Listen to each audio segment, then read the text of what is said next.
Happy Tuesday, my non-existent viewers. I just got off of work and I'm about to jump into the theater to see Dracula, the latest interpretation of the classic Bram Stoker novel, where Dracula, he's the immortal, goated vampire lord, and he's being hunted by Christoph Waltz. I don't usually look at critical receptions before going to movies, but I've heard it, some very mixed reactions, for Dracula. I hear that it's, doing kind of mid with the critics, but doing rather well with the audience. And yeah, Christoph Waltz is playing the vampire hunting priest that's going after Dracula in this movie. I'm very excited to see Christoph Waltz's character as a priest, because Christoph Waltz, he's a goated actor from the Tarantino films, Inglourious Bastards and Django Unchained. So yeah, will I like it as much as the audience, or will I think it's as much as the critics, or will I hate it? Only one way to find out. Let's do this. 5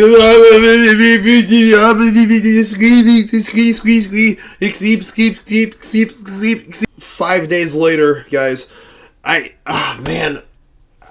feel so ashamed, because after I'd filmed the intro for my review for the Dracula, I get out of the theater, I go home, and I was getting ready to film the actual review, but then one of the managers at one of the gyms I work at here in Columbus was like, "Hey, can you work tonight, tomorrow, and Thursday?" And I was like, "Yeah." So I didn't.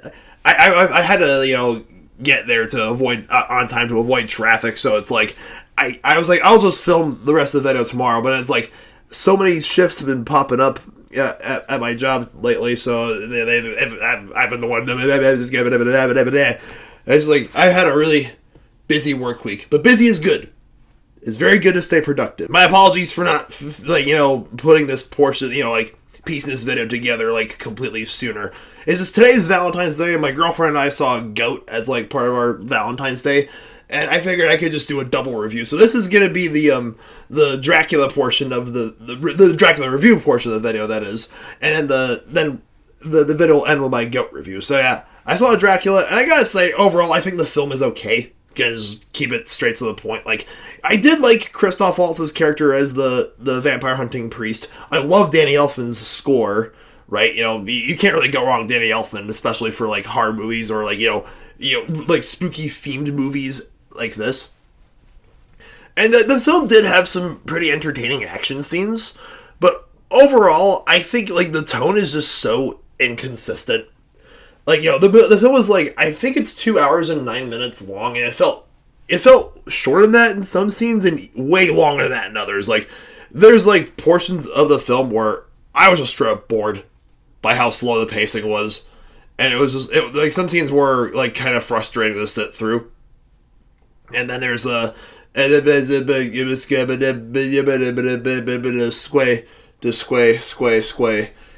Yeah, it's I feel like Dracula's a character we've seen so many times over years, and I gotta say, I do really appreciate the resurgence of creature feature films Nosferatu and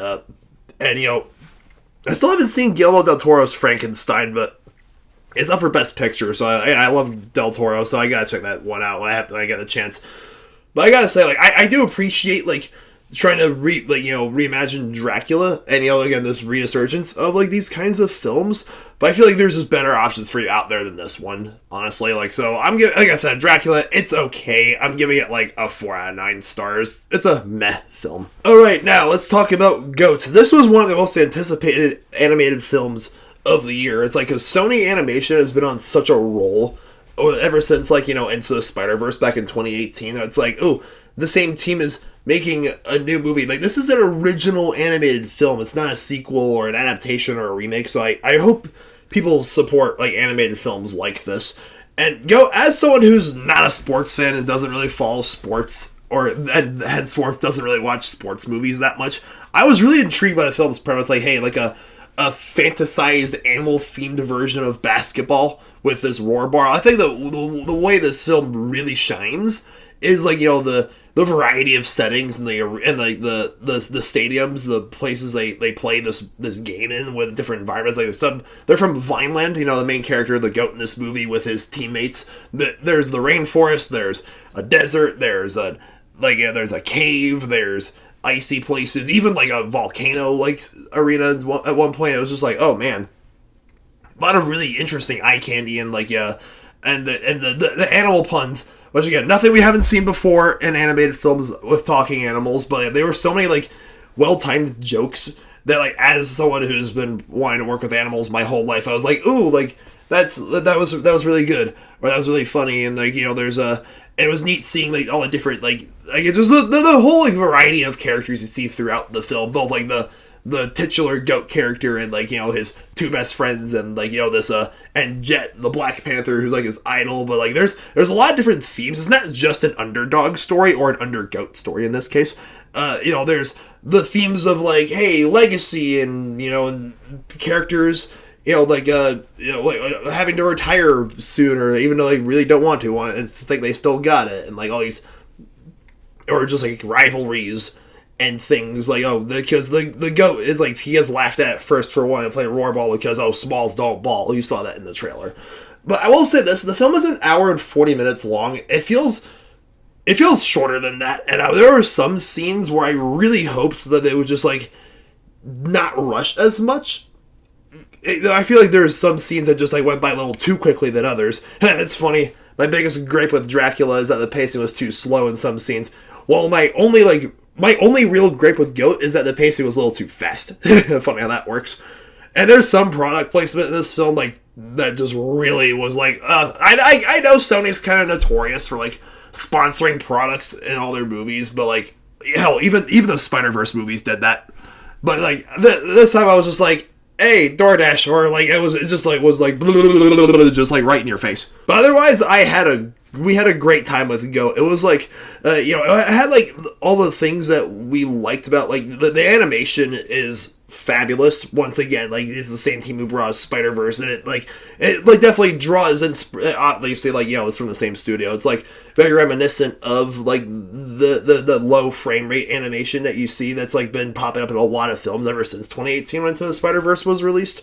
So yeah, it's good that I really like how animation studios are like keeping that like going in their films, as well as like the voice acting, and Jelly Roll voices a character. He also writes a film for the soundtrack. The soundtrack was really good too. And yeah, I gotta say, Goat has a lot of things going for it, and if they make a sequel to this, I would be really excited for that. Yeah, so I gotta say, I would give Goat a 7 out of 9 stars. It's a really likable film. Alright, so that's one of my 9 most anticipated films of the year down. 8 more to go. Like I said, I had a very crazy week, and I have other videos I've been putting off that I've been meaning to make as well. It's like I just want to say, like, thank you guys for sticking with me throughout this video, and this is, and throughout all things, the things, blah, blah, blah. It's just like don't forget to hit the like button, subscribe, and have a good night. Stay beastly.